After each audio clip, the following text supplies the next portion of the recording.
Okay, this week's lesson is going to be on how to jump rope.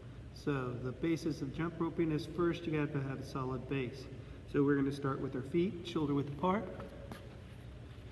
If you want to have a right foot forward staggered, or you can do a left foot forward staggered. Either way, that's going to be your basis for how we're going to jump rope. The second is going to be your hands.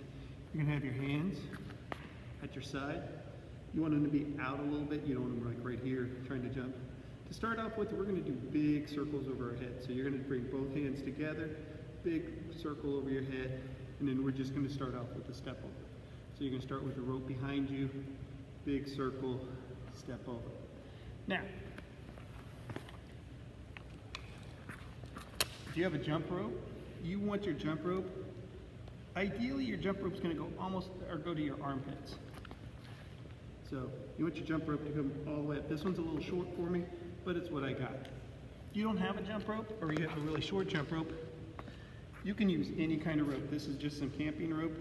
Technically it's some rope that we use for our tether balls. So if I had my scissors with me, I'd be able to cut this, and I could use this just as well as I could this jump rope here. So find yourself a piece of rope, a jump rope if you have one, or a cord, any kind of thing that you have. Don't use your cord for your iPad though. It's going to be a little short and it'll get tore up by swinging it around. If you use a regular rope, I would recommend tying a knot on the end so that way it's a little easier to hold on to. So what you're going to do is you're going to start with the rope behind your heels. You're going to big circle, bring it up over your head. So you want to make sure your hands are together, big circle over your head, and just step over. Once again, big circle over your head, step over. One more time, big circle, step over. If you don't bring your hands together, it's going to come around and it's going to either hit you. If you just try to bring it up a little bit, it's not going to make it up over your head. So big circle over your head. So after you got pretty good at getting it over, you want to track the rope from about right here. When you see it coming up over your head, from right there, you want to track it down to the ground so you know when, that'll tell your feet when to go up. So this is a step over, or you could do both feet. So start with the rope behind you, jump, or start it behind you.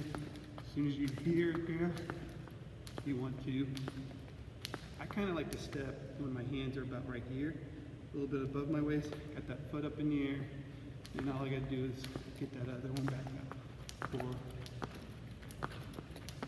Now if you're setting your rope to jump, if you're watching it, and it's about a step out in front of you when it hits the ground, then you're going to hear, you have a nice little auditory tick, tick, tick.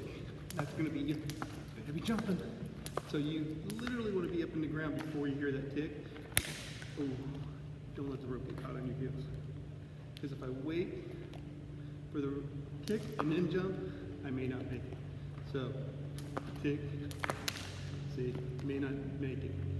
You don't have to jump high. You don't have to be up really high. Because if you're going faster, and I jump really high, you're going to end up hitting yourself in the ankle with the rope. So, you want to get the rope going around. As you get better, get a crossover. You can try your own things. Right now, you got this. Then work on this. And then we'll work on some other things later. So there's your basics on how to jump rope. Have a great day. Practice this at home. When I see you next, we're going to test out, see how well you can do.